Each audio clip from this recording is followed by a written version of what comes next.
नमस्कार मित्रों, मैं हूं आपका मित्र उमेश महादोशी। अभिराम वाणी पर आपका हार्दिक स्वागत है। हम सब जानते हैं कि समकालीन लोककथा आज साहित्य की केंद्रीय विधा बन चुकी है। व्यक्तिगत और संस्थागत दोनों ही स्तरों पर अनेक साहित्यकार लघुकथा की विकास यात्रा में योगदान कर रहे हैं।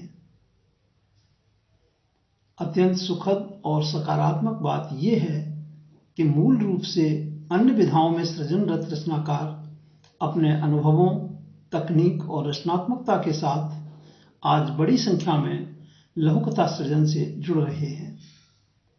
इस तरह लघुकथा में नई पीढ़ी का बहुआयामी विस्तार हुआ है, जिसमें अन्य विधाओं के वरिष्ठ रचनाकारों के अनुभवों की संपत्ति भी शामिल है।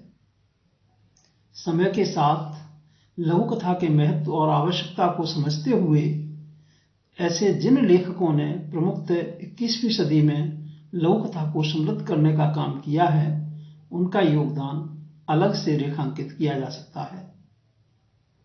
ऐसे लेखकों सहित नई पीढ़ी के लघुकथाकारों की प्रतिनिधि लघुकथाओं को लेकर हम इस नई पीढ़ी की लघुकथाएं कार्यक्रम में अभिराम वाणी के मंच पर उपस्थित हैं।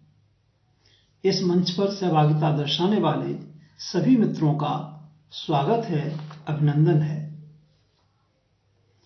इस कार्यक्रम में प्रत्येक रविवार को अधिकतम 2 लघुकथाएं प्रसारित की जाएंगी। इनमें प्रसारण हेतु सीधे प्राप्त लघुकथाओं के साथ हम अपनी अन्य योजनाओं में शामिल की गई कुछ लघुकथाओं का भी उपयोग करने का प्रयास करेंगे। अनूठी लघुकथाएं कार्यक्रम के स्थान पर नई पीढ़ी की लघुकथाएं के चयन में हमारा प्रयास रहेगा कि ये लघुकथाएं सामान्य पाठकों की पसंद एवं समझ के अनुरूप हों। तो आइए हम आरंभ करते हैं कार्यक्रम नई पीढ़ी की लघुकथाएं। आज की प्रस्तुति में शामिल है नई पीढ़ी की एक प्रतिनिधि लघुकथा, जिसका शीर्षक है स्पर्श का जादू।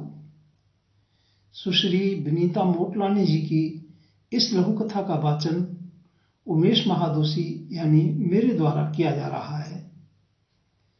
अभिराम साहित्यिकी के अक्टूबर-दिसंबर 2022 अंक में इस लघुकथा को शामिल किया गया है।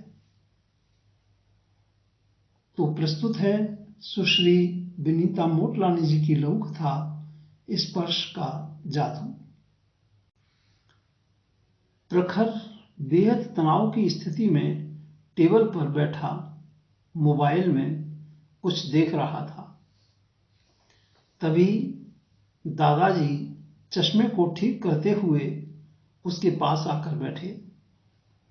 दादाजी ने देखा प्रखर मोबाइल में तनाव से मुक्त होने के उपाय पढ़ रहा है। दादाजी ने प्रखर के सिर पर अपनत्व से हाथ रखते हुए पूछा, क्या हुआ बेटा, इतने तनाव में क्यों हो? प्रखर बोला, कुछ नहीं दादाजी, बस यूं ही।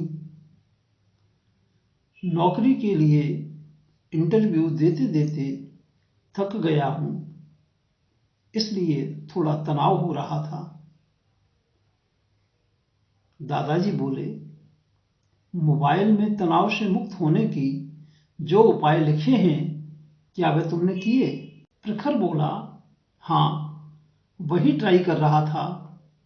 दादाजी देखो ना, इसमें लिखा है लंबी गहरी सांसें लेना, उस जगह से थोड़ा दूर चले जाना, वगैरह वगैरह।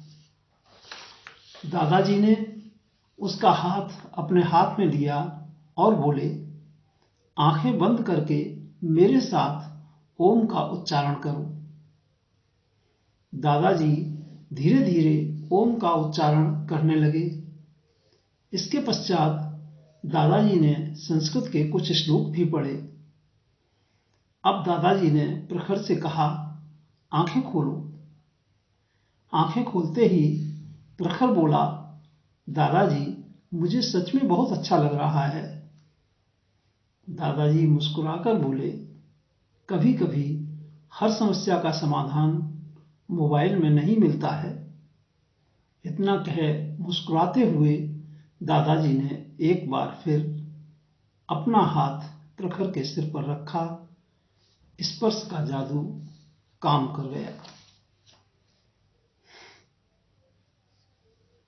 सुश्री विनीता मोटलानी जी की इस लघु कथा स्पर्श का जादू के साथ हम लेते हैं आपसे विदा। आगामी रविवार को फिर मिलेंगे।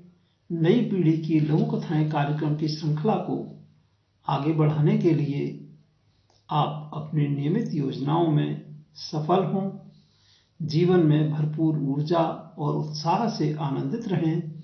हार्दिक शुभकामनाएं। नमस्कार मित्रों।